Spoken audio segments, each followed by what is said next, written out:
at a time. Yeah, this is tea time. Yeah, making a difference. One cup at a time. Tea time. So be sure to grab your tea, grab a seat, and tune in to Miss Liz. Tea time. Making a difference. One cup at a time. Tea time. Yeah. Tea time.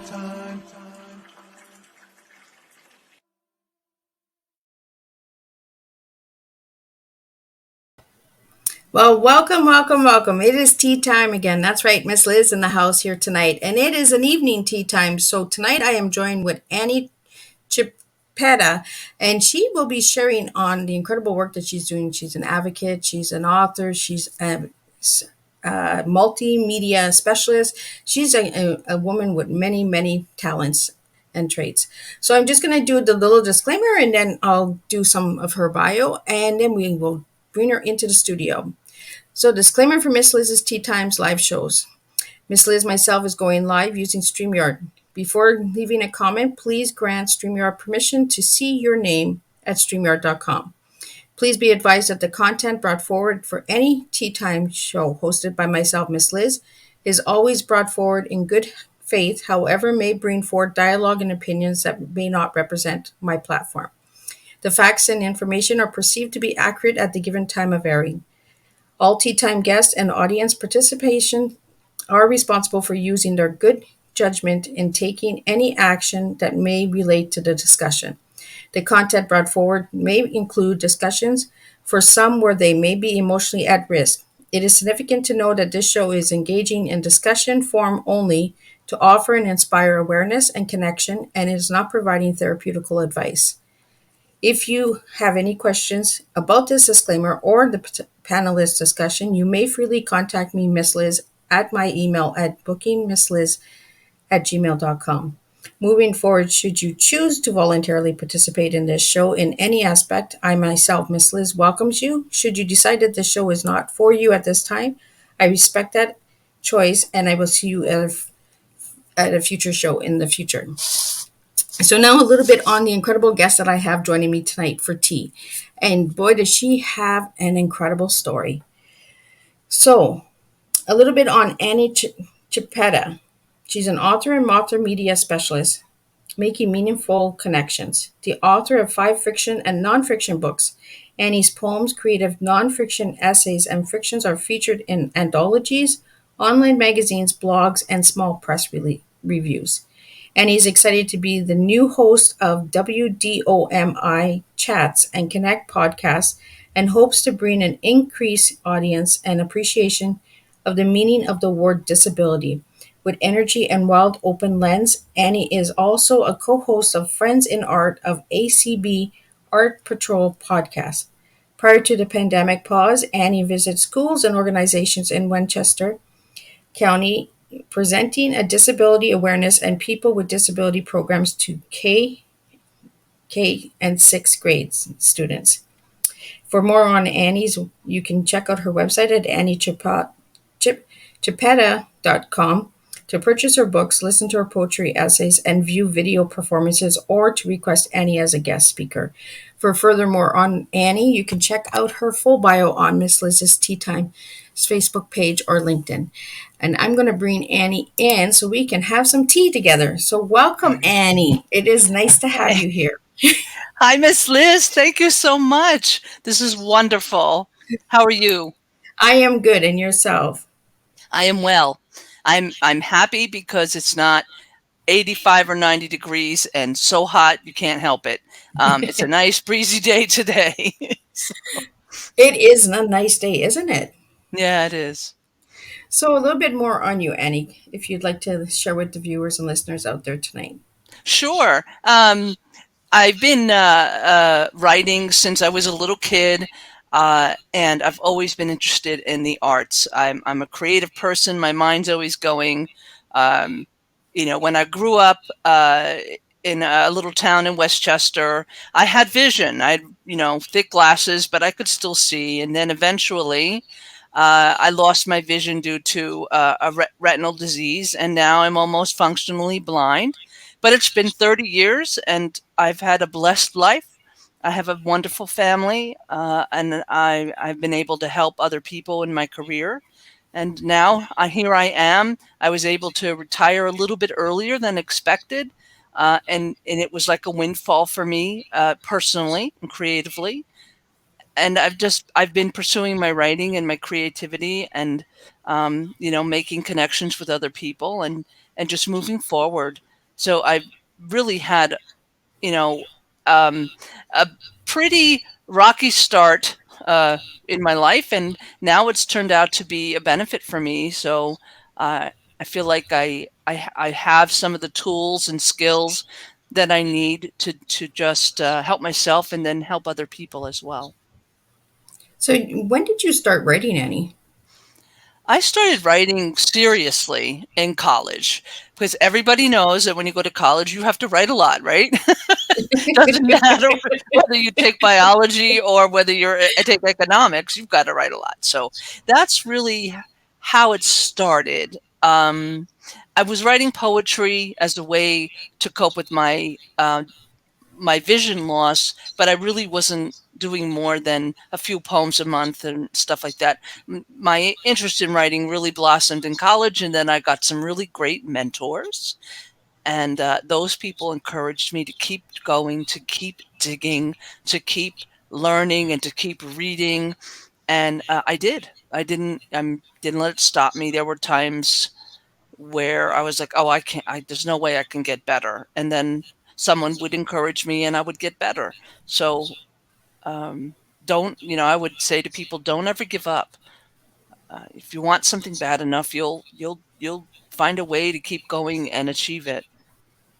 Well, I think that's how we learn, right? Through repetition. If we keep Hmm. continuing to do and do and do, and we do all need those mentors and coaches out there. Yeah. Everyone could use a good coach or an accountability partner, especially. Yes. Somebody who says, "Hey, get this done. Did you get it done?" No. Oh, I didn't do it today. Maybe I'll do it tomorrow. Yeah, I really encourage everyone to get an accountability partner. Even Miss Liz needs one. So if anybody wants to be my partner, go ahead. Uh, For so I sure. see here, Anne, that you wrote some book. You wrote your first one in 2016, The Unwelling Poem. So could you tell us a little bit about that? Sure. Upwelling was written pretty much because my mom, um, the year before, had died of cancer, and before she died, her last wish for me was to be published. She always encouraged my poetry, and she was a poet herself, and she just said, you need to do this. Find a way to do it." So that was for my mom. And then I realized, wow, I can do this thing called, publishing. I did it myself. I'm actually an independently published author. Oh, I do wow. have, yeah, I have a writing preparation service that I work with that helps me with the things that I can't connect with myself in terms of my disability and technology. Because some things like on Amazon or on uploading the book and doing the proofreading and the covers, it's all visual, and I don't have vision, so I find that I do better if I work with a team of people that I trust to help me get my book published, and that's worked very well. So, and then in 2017, I wrote a memoir called Follow Your Dog, A Story of Love and Trust. And that was about my life growing up visually impaired, and how having relationships with my own dogs growing up prepared me for my relationship with my guide dogs. And that's probably my best selling book right now. And then I went on to a, uh, a collection of poetry and nonfiction essays. That's called Words of Life, and that was fun. I collected all this stuff over the years and put it all together and said, "Here you go, world, read it." So, and then I did short stories. I had 14 short stories. Uh, it was in 2020. It's called A String of Stories from the Heart to the Future. And that was fun as well because they're all different genres and everything, and there's something in there for everybody. And and then my recent book is my novel called Hope for the Tarnished, and it was just released in March. Yeah, I have here March 2022. Yes. So that's the last one. That's the Hmm. newbie. Yeah. Yeah. I was listening to you as you were sharing, Annie, the trust, because you don't have the visual, right? So you're putting all of this work together. You really have to trust that team that they're doing the best for you, right? Yes, you do. Yeah, and it's hard. At first I almost gave up. I said, "There's nobody I know. I can't find anybody to help me. I can't find the right people. I can't find, the way. It's just something that happens. When you work with a team of your coworkers, you click with somebody, and I wasn't able to find that. And then I read somebody else's book, and at the end of her book, there was like a call to action page, and it said, Okay. "If you liked my book, here's my editors, contact them and let them know you want to write your own book." And that's what I did, and they got back to me like 2 days later, and that was it. It was like magic. Poof, Anne has Anne could do books. So it was a gift, another gift given to me. So And you just mentioned something that I don't hear too often, a call to action in the book. I don't see that very often in a book. yeah, I have other independent authors that I know that often put call to action at the end of the book. If you like my book and you want to support me, you can go to my website, or you can go to my Patreon page, things like that. So I do try to put something like that in the back of each of my books, just to keep people, give them an option. You want to text me or call me or email me, I'm totally up for that. I'm not going to hide from the public. Why should I? Yeah. I really like that. I think more books need that call Yeah. to action, because that stays connected, right? You read the Yes. story, you read the poems, you read the essays, but then where do you go?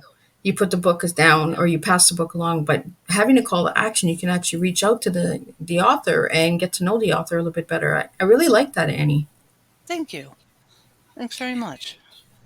So you started your first book in 2016, as you said here, your Unwelling Poems. So how many poems did you put in your first book? My first book has about 40 poems.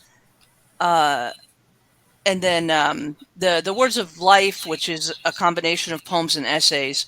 There's 40 pieces, but it's different. It's essays and poems. So, um, and I actually, some of my poetry is very short, so I Okay. like to try to buffer it up a bit with some of the essays, and it's worked out really well. And I think my next collection is going to be like that too, because I really like the way it balanced itself out. I don't know when I'm going to write that next collection. I'm still Well, collecting. you just came up with one in March here this year, girl. What can I say? I don't know. It's You like a you've been potato chip. You can't just have just one. It's like once I get going, it was like opening the floodgates, and all this stuff came out. yeah, you wrote in 2016, 2017, 2019, 2020, Hmm. 20. So you've been writing, you've been pretty busy every year. Yeah. So I want to get into a little bit of the advocacy work that you do. What kind of work do you do, and who do you actually reach out to bring awareness? Sure. Well, I started out just advocating for myself as a blind person. I joined a couple of blindness organizations, uh, just for the camaraderie and the connection, because I didn't know anybody else like me who was blind. I was the only one in my family, so I needed that connection. I needed that commonality, and a way for me to understand there are other people like me who were going through the same things that I was going through, who felt similar emotions and feelings, and who had more to share. Like, using a white cane, that's a tool, but there were more things in, like how to go in a restaurant and handle yourself, how to ask for help. That was a big deal, asking for help, because it opens you up to a feeling a little bit of vulnerability. And you have to be okay with that, asking for help. And when you're a visually impaired person or a person with some type of disability, you need help from people often when you're out in public or whatever. So being in touch with other people like me was my first step into advocacy. And then I just kind of felt like it was a natural thing for me to speak up.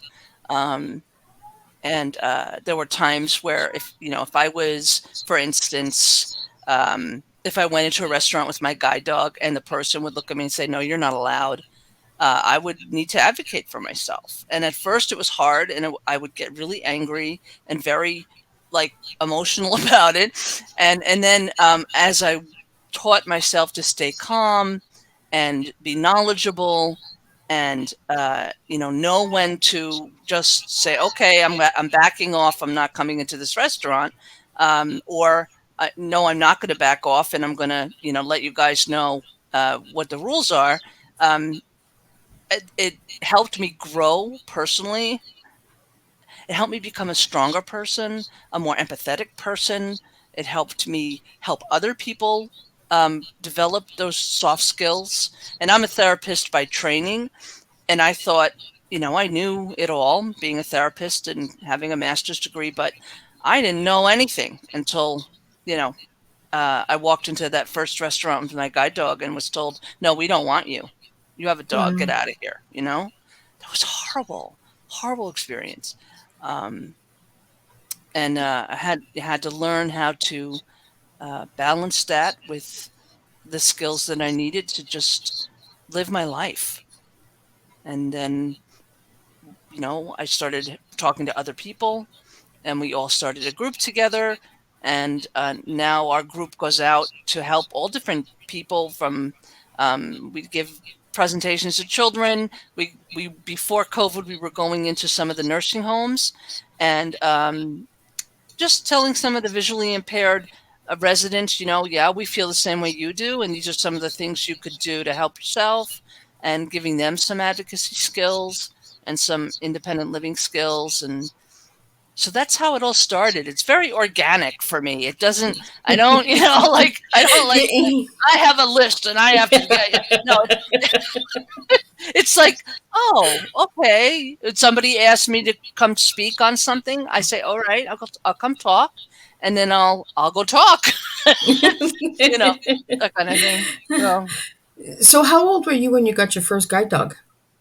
I was in my late 30s. I didn't actually lose enough of my vision to get a guide dog until I was in my late 30s. I had too much vision until then. So my first dog I got in 2009, and then she worked 6 years, and then I retired her and got my second dog in 2015. And he's with me still, but he's getting ready to retire. He's an old man. So, is there a certain age bracket, like for how long you can have a guide dog? For the dog itself, Uh, usually people start thinking if the dog doesn't have any other mitigating health conditions or anything, between the ages of 8 and 11. Depends on the Oh, dog, what they're expected to do, where they live, what your lifestyle is like. The more athletic dogs that are always on the go, like in the city and, with young people, they tend to retire a little earlier because, they wear themselves out, from the stress of the work and stuff. But like dogs like my dog, he has a pretty easy life. He only works a couple of days a week. Um, so I could probably work him until he decides he just doesn't like it anymore. So, um, it depends. It depends on a lot of things. wow. And again, that trust, right? You really need Yeah. the trust, right? Because you have to trust the dog to for the dog to know that it's going to protect you, right? And it's going to. It's yeah, it's the hardest part of training with a dog is letting the dog make the decisions. It's it's hard Yeah, and it takes time. it's got to be a process, right? It's not something that happens overnight. It must No, take some time to adjust, especially if you're yeah. used to a dog for so many years and then you start with a new one. It's almost Mhm. like relearning everything again, right? Totally. I mean, like the husbandry end of it, that how the dog is going to eat and how you're going to groom it and all that, and how to work with the dog and give it the commands. But then the actual teamwork is the part that takes the longest. I like the word teamwork. Mm, Because we need trust to have teamwork, right? To yeah, get through that's right. anything, we need that trust, right? So I Yeah. think this is a good time to ask you, Annie, what would your tea be if I asked you what your tea is? My T would be um, touch, empathy, and awareness. I bring those three levels into my life every day in different ways. Um, and uh, touch would mean touching other people with my writing, or physically touching, like my dogs and my family, uh, and just staying connected, having that connection. Um, so that would be touch. And then the empathy is I'm extremely empathetic and empathic person, and I lean on that a lot in my life to guide me. And I've learned to take both the empathy piece and uh, the my inner connection with things to guide me. And I just find it I find it I trust my inner self, and I trust that extra little piece that we have um, inside us, and it's done me right many times. And the advocacy, awareness, the big A. I mean, my name is Anne, so I like the letter A. What can I say? But I think uh, from having been a person that had vision to someone who has lost their sight, um, I've learned over time how to develop a lot of my survival skills, and now I thrive, and that's because of the advocacy and the awareness. So that's my tea. No, I think that's a really strong tea, and I think that is your Yeah. tea of life because touching, and you've always wanted to touch through your words, and then your sight was taken, so you learned to touch in a different way, so it stayed with Yeah. you. So you had different ways of touching people, and the empathy.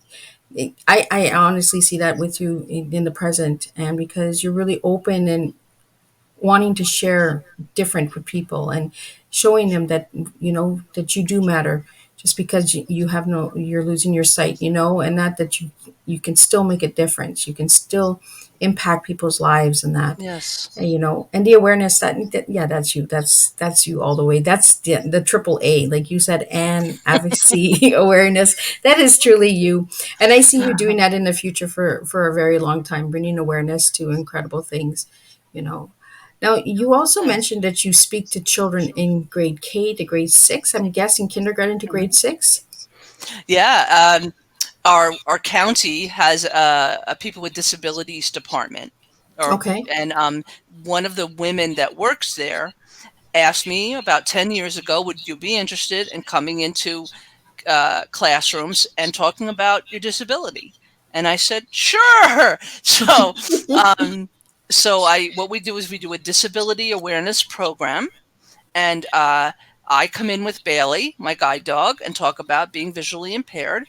And then we also have some people from one of our local cerebral palsy um, uh, facilities, and they talk about being in wheelchairs, what it's like to be a person in a wheelchair, and their specific disabilities, whether it's cerebral palsy or amputation or whatever.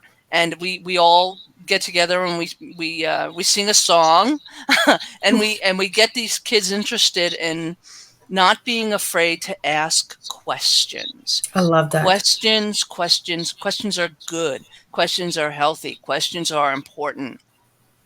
Uh, Your curiosity.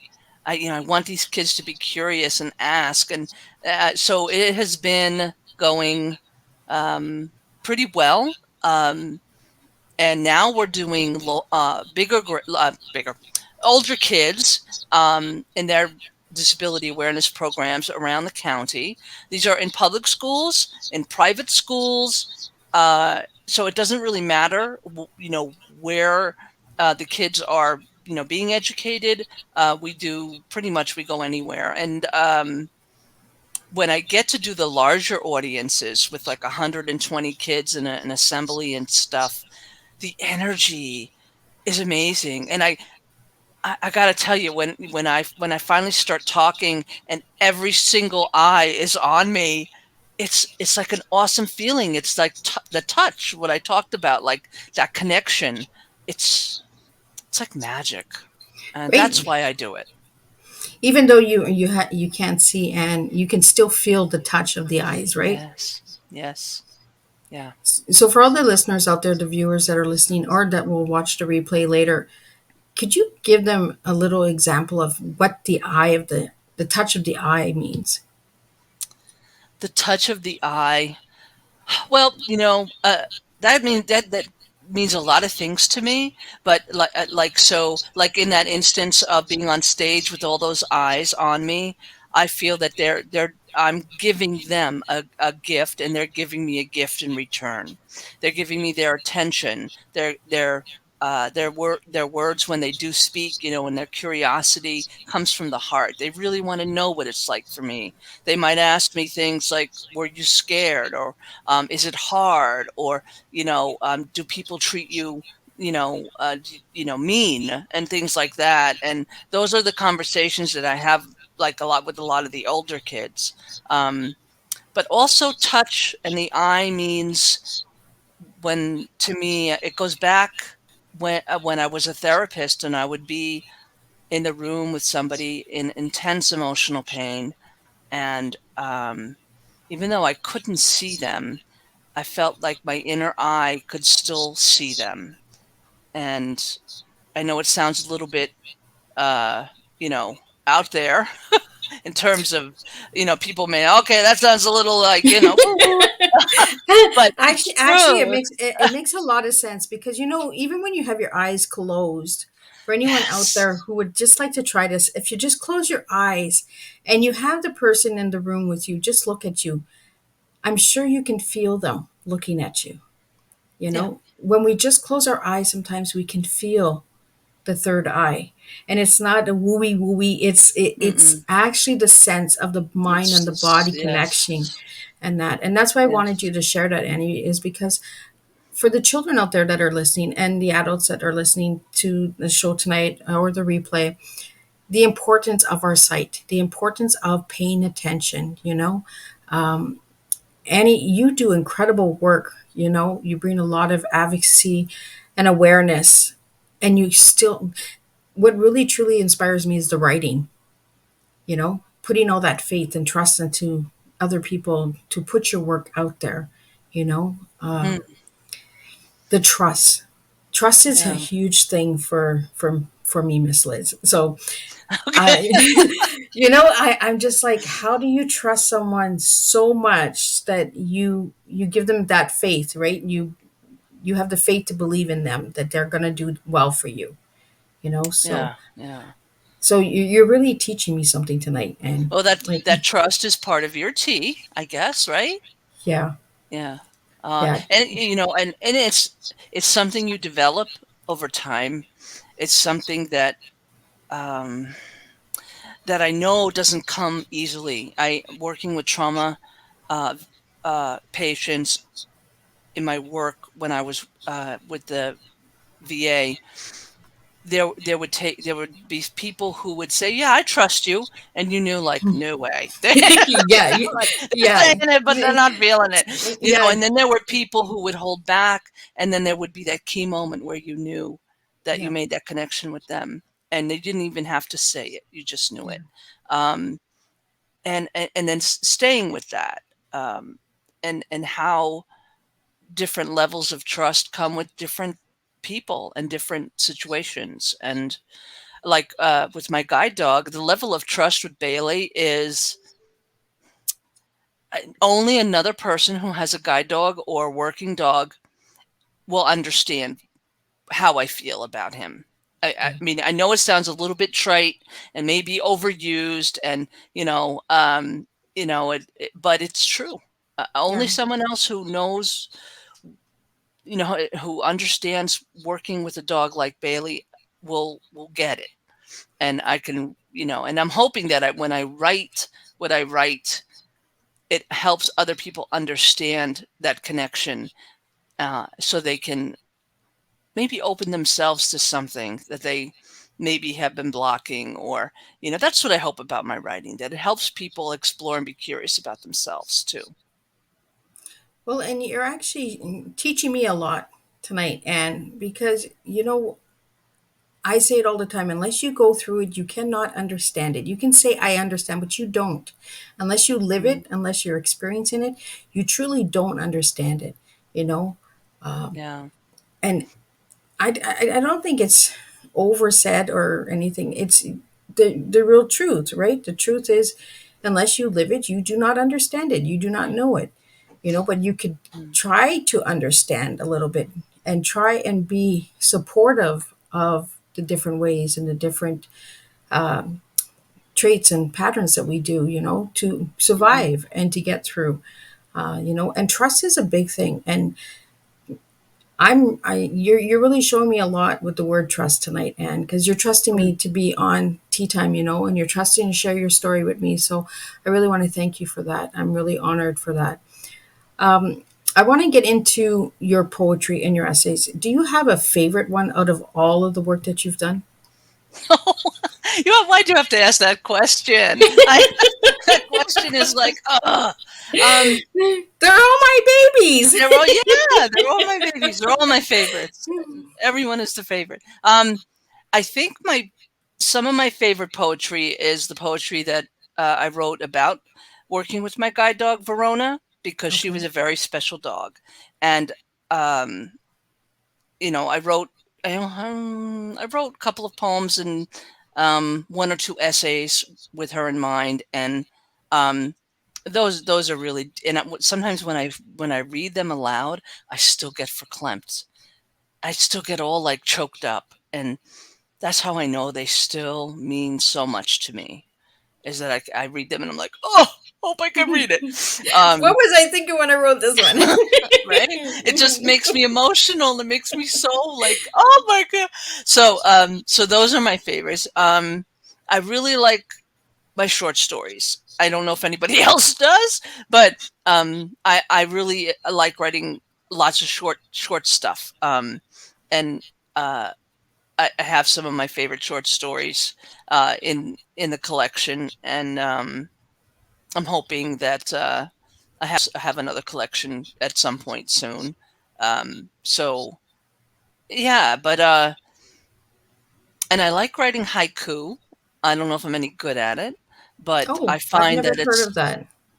it's a Japanese form of poetry, and it's Okay. 3 lines, and it's 5 syllables, 7 syllables, and 5 syllables, and it's supposed to intertwine observations in nature and the human condition in a way Oh, that, yeah. So I mean, and it takes some practice, but it's fun, and when it's done right, it's pretty powerful. So yeah, there's all kinds of stuff that all kinds of writing that I've done that, some of it I'm not so good at. Like, I'm not good at sonnets and rhyming and all that. I'm more of a free verse, or rhythm, but not necessarily rhyming. And that's all part of my self discovery as a writer. Over time, I've learned what I'm good at, what I'm not so good at, and just pursue the things that I know I could be better at. yeah. Um, so yeah, Well, and there's different forms of writing, right? Because I'm the same way. I don't like to rhyme my poems. I kind of like to just express how I'm feeling in the moment. What's resonating, what needs to be coming out. And sometimes I'll be like, "Oh, that's a little dark there. That's a little heavy." But at that moment, that's what needed to come out, right? And yes, So I want to get back to the children. You talked to kindergarten and grade six. So the kindergarten, has there been anything that's really impact or changed your life by speaking with these young children? Wow, interesting question. I think the most that's impactful for me is the way the teachers respond in the classes after a presentation. They often come up to me and they're gushing like, "Thank you so much. This was so wonderful." We watched those kids' faces and they were just you know re- you know uh, they would say things like, we never saw them give somebody so much attention. They all looked like they really were listening. Their questions were really great. You really helped them understand. And then the teachers were like, you really helped us understand. And, so I think that um, the increase of awareness has really been the impactful thing about the younger kids. And with the older kids, it's all about they start making connections with emotions and feelings and thoughts and things like that. So now when you get to the older classes, if a kid asks, were you scared when you found out that you were going to lose your vision? And I would say, yeah, I was. And then, I'd let that sit there for a while, and then I would say, but, I'm here now. And do I look scared? You know, do I feel like, my life is over? No, you know, and I think that makes it clicks with them. And I think that's really cool. Making a connection like that with younger people is going to help them be more empathetic and more sympathetic to other people like me when they grow up. Maybe they'll become a guide dog trainer. Maybe they'll become a braille instructor. Maybe they'll learn how to design better wheelchairs for people. Maybe they'll become an eye surgeon. You don't know. These are Yeah. these are all developing, and if I can just influence one of those children to be more open to people with disabilities, or to that vulnerability, then I've done a wonderful thing. So Yeah. Well, I see you planting seeds, like you mentioned the yeah, guide yeah. dogs and the specialists and hmm stuff like that. You also mentioned the Braille. How long did it take you to learn Braille? Oh, Braille. Braille. So Braille is an essential tool for anyone who has lost vision when they're young to become literate. Now, I grew up with vision, so I didn't need to learn Braille until later. So I wasn't until I was 30 that I started to learn Braille, and it's exactly like learning a different language. And it took me a long time to just learn the Braille alphabet and learn how to uh, get through reading simple things. And to this day, I still struggle with it. And I have what they call survival Braille skills. I can read Okay. elevator buttons and signs and simple numbers and letters in grade one Braille, but I've never really become a fluent Braille reader, and I don't know if I ever will. I can't make that connection between my fingers and my head. And I don't know, maybe one day, maybe if I have enough time and I really immerse myself in it again, I could probably get better. But I don't think I'll ever be able to like just read Braille and just talk out loud while I'm reading Braille. I don't think I could ever do that. It hurts my brain. So, but other people I know been blind, since birth, or or what since when they young. They are fluent Braille readers, and it keeps it keeps them connected, and their education going. And Braille is important, and it always will be. So, So if you had a chance, would you have learned Braille before losing your sight? I think my parents and my school were just ignorant to the fact that I had low vision and that I had my eye problems. I probably should have gotten some Braille when I was young, because I would hold the book like so close you could like touch my nose to the page, and I think Wow. that I would have definitely benefited from Braille. Yeah, Now, but is there Braille in all schools in the United States, or there is supposed to be. um, a braille, like, so if your child needs braille, um, from in their primary school education, they get an IEP, Okay. an individualized education program, Yep. and then they're requested to have a braille, to have a TVI, which is a teacher of the visually impaired, to come in and resource out their braille skills during the regular um, classroom days, so they don't so they're mainstreamed, because it's all about being mainstreamed now. And so they'll get a certain amount of time to learn their braille, and then the other amount of time to just be a regular student. And depending on where you live, and how good your school district is about meeting the needs of the child, that child will get what they need. I know a couple of people that I've known over the years that had an aide, and uh, a TVI follow them and shadow them through school, so that they could get their braille skills going, and also you know keep on top of things in terms of the curriculum. And but I do know people that where the districts failed to do that, and they got very little or no braille support. So it's not an even thing across the board in the United States, and it's sad, because Yeah. the child gets left behind, and then they're expected to graduate high school. They don't have the right skills, and then how are they going to float in college and get a good education when they don't even know how to support themselves and their needs? And I've seen both sides of it, and Yeah. it just it upsets me, because it should be something that is obvious. you know a child can't see, they learn braille, and that should be it. They should be able to learn and get to the support, so that they get the equality that they need in their education. And it's better, but it's still not where it should be.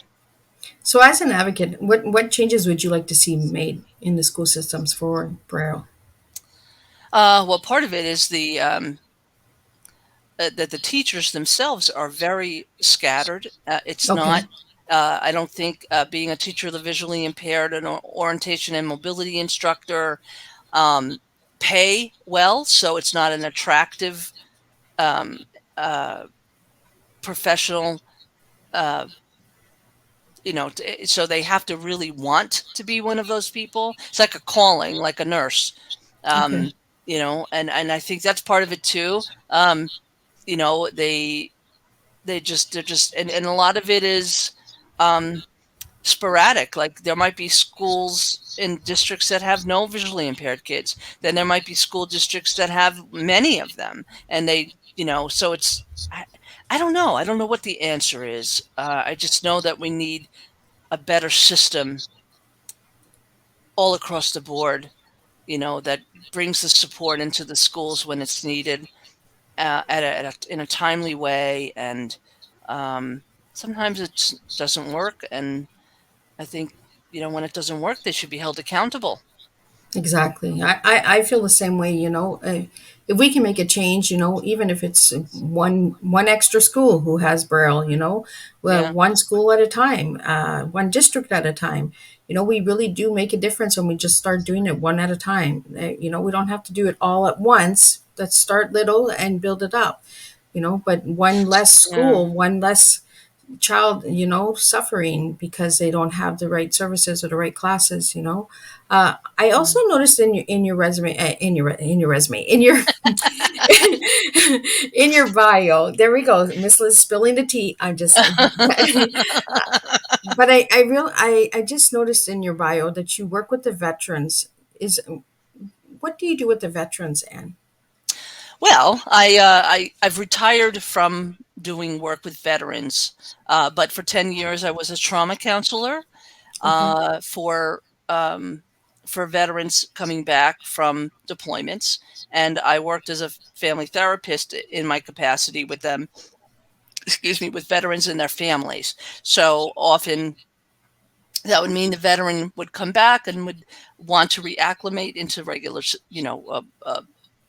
civilian society, and they would have problems, just shedding their uniform and being a civvy, being a regular person, and not being, in the military anymore. And um, there was a lot of adjustment and transition for both the veteran and the family, and that's what I would do. I would help them, and I worked a lot with Vietnam veterans, Vietnam era veterans, because they came back with a lot of post traumatic stress, a lot of trauma from the pain and the witnessing horrible things uh, in war. And um, I would, when I could, I would take their pain for a little while and try to let them, you know, get some peace. And hopefully through time and talk therapy, they would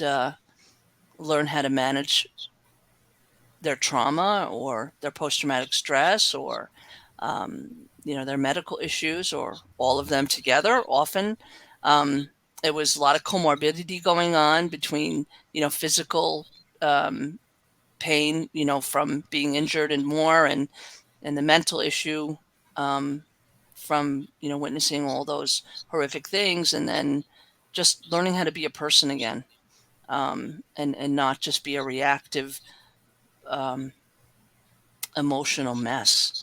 And a lot of them, I mean, I'll always remember every one of them that I helped treat. I'll never forget any of them.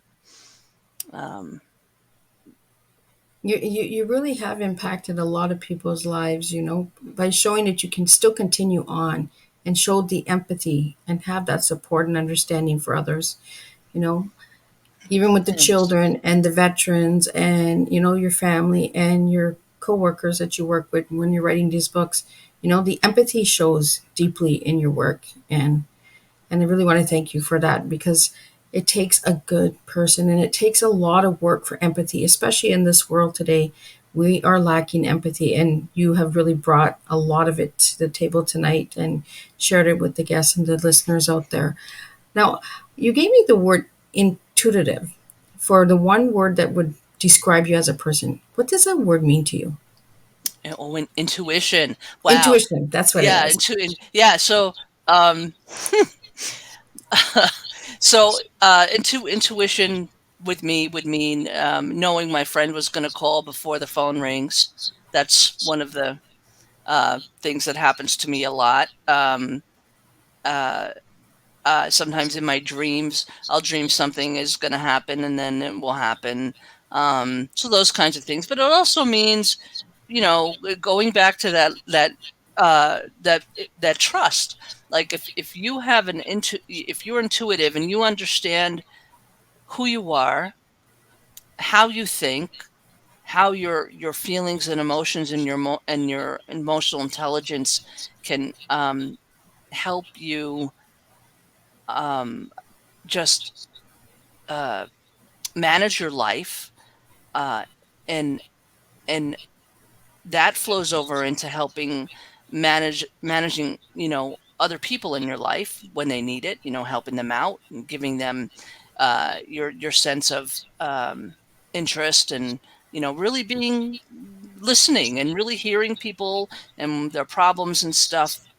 That's part of intuition too, because if you don't listen to what is going on inside of you, then you're not going to be tuned into other people either. So intuition is important. Some of us are more tuned into like just the natural part of our, you know, the earth and stuff like that. Some people are less tuned into it, but I think we all have an intuition. We all have a little seed, like you said, and I think we deserve to allow ourselves to make it grow and let it happen. And you know, sometimes it's really cool. Like, you don't understand why things happen. People say, "Oh, well, that's a coincidence." Well, maybe it wasn't a coincidence. Maybe it wasn't on purpose. Yep. So, You just never know, right? yeah, And yeah, I also asked you when we set up your tea time what your favorite color was, and you said blue. And I realized that you're yes. wearing blue tonight, just like I am. I'm wearing blue as well. So, what does Uh, blue mean to you? oh, blue is the universe. Blue is this opportunity of growth, and reaching out to infinity. Um, I'll tell you an interesting story about blue. Um, One of the most popular pictures ever, um, that people downloaded or would go to the internet to look for was um, this photograph taken, I think it was by an astronaut. I don't remember who. It was called Earthrise, and it was the sun coming up over the edge of the Earth, looking out from coming. Look, the picture was from space, and the sun was coming up over the Earth, and it was the most downloaded picture ever. And when I could still see, I would look at that picture, that photograph, and just get lost in it. And that's kind of what blue means to me. Blue means everything from, a blueberry to infinity, the universe. So, I love it because blue is my favorite color, blue and orange. And mhm, you just gave me another way of looking at blue. For me, it was the clouds and the water because I always go to the water to calm myself down, mhm. and the sky, look up at the sky. But you really went deep, like into the universe and into. I'm going to look for this picture because I'm curious what this picture looks like. It's called Earthrise. Yeah, Yeah. it's pretty cool. So, any final words that you would like to leave with the listeners out there? Um, well, I'll plug my website. It's www.anchiappetta.com. I have everything there. You can know everything about Annie going to that website. Um, and I,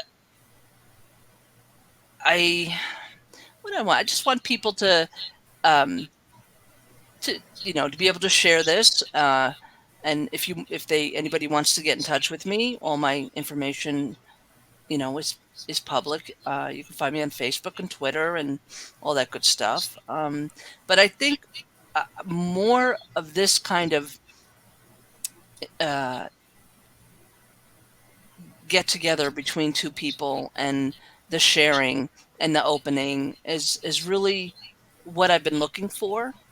Uh, you know, um, and I really appreciate what you're doing and how I've made a connection, um, just through a word, just through tea, simple word.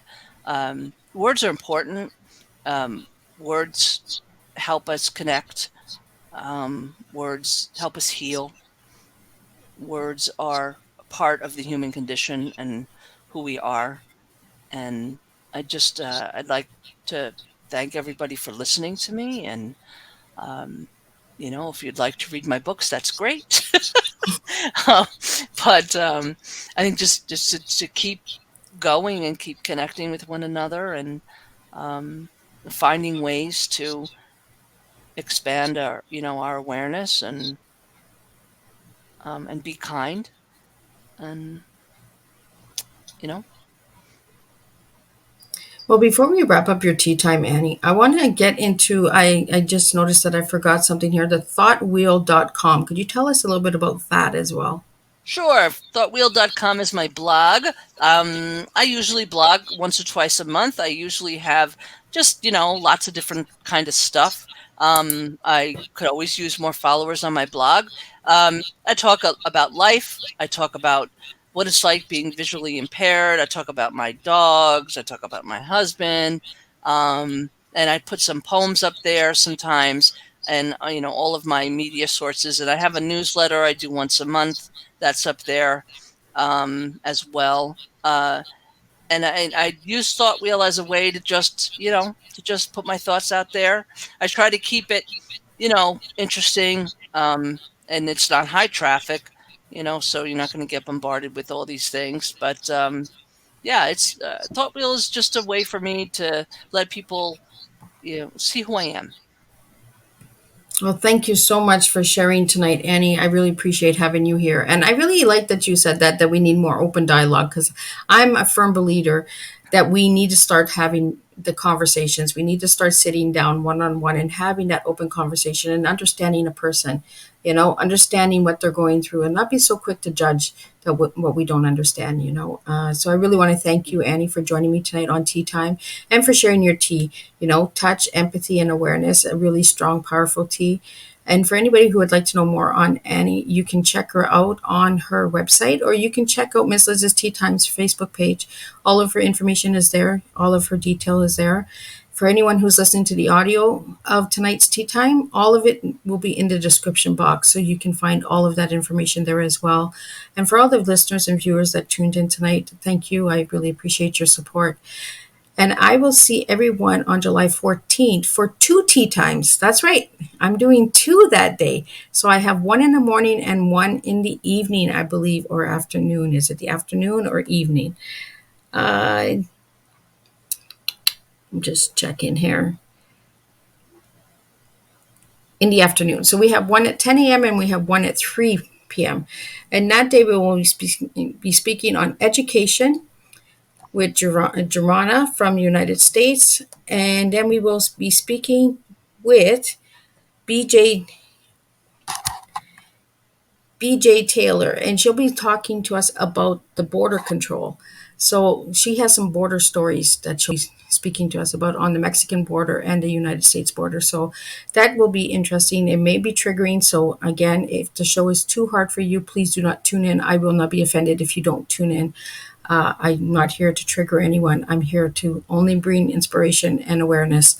And Annie, thank you again for sitting and having tea and sharing with all of us tonight. And again, if anybody would like to reach out to Annie to have her as a guest, because incredible lady, making a difference and opening the doors for awareness on disability and blindness and writing, and the importance of being different is okay. We don't have to be scared of it. We can really enjoy it. So again, Annie, any final words before I close up tonight? Nope. Thank you. And just be yourself. And everybody else, stay safe, stay healthy, and be well. Well, thank you so much. And I will see everybody on July 14th for 2 tea times. That's right. Miss Liz always does something different. So we will make a difference one cup of tea at a time. And I will see you on July 14th.